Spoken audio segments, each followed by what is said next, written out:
Jetoi 30 vite duke menduar se ishte vetëm, e vërteta doli në një letër të vjetër.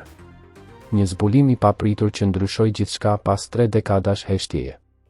Për më shumë se 30 vite, ai jetoi me bindjen se ishte plotësisht vetëm në këtë botë. Pa vëllezër, pa motra, pa familje të afërt. Jeta e tij ishte ndërtuar mbi mungesën, heshtjen dhe pranimin e një realiteti që mendonte se nuk mund të ndryshonte kurrë. Por një letër e vjetër, e harruar për dekada, do të zbulonte një të vërtetë që askush nuk e kishte parashikuar. Një fëmijëri e mbushur me pyetje pa përgjigje. Që në fëmijëri, ai ishte rritur me pak informacione për origjinën e tij. Prindërit e tij kishin ndëruar jetë herët dhe askush nuk i kishte treguar shumë për të kaluarën familjare. Pyetjet ishin të shumta, por përgjigjet gjithmonë mungonin. Me kalimin e viteve, ai u mësua me idenë se nuk kishte askënd tjetër në këtë botë. Ndërtoi jetën e tij, punoi, u përpoq të ecte përpara, por ndjenja e vetmisë e shoqëronte gjithmonë në heshtje. Letra që ndryshoi gjithçka.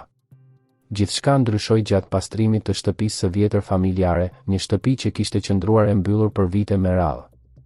Mes librave të pluhurosur dhe kutive të harruara, ai gjeti një zarf të vjetër, të zverdhur nga koha, pa adresë të qartë, por me emrin e tij të shkruar me dorë.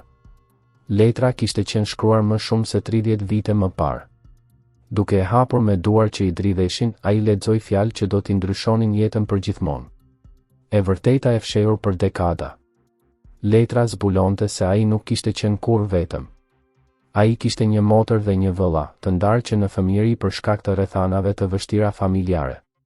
Vendime të dhimbshme ishin marrë atëherë duke i shpërndar fëmijët në drejtime të ndryshme, pa e ditur se një ditë e vërteta do të dilte në dritë. Autorja e letrës, një e afërme e largët, kishte tentuar të tregonte gjithçka, por letra nuk kishte mbërritur kurrë tek ai. Emocionet që pasuan zbulimin. Leximi i çdo rreshti ishte një përzierje.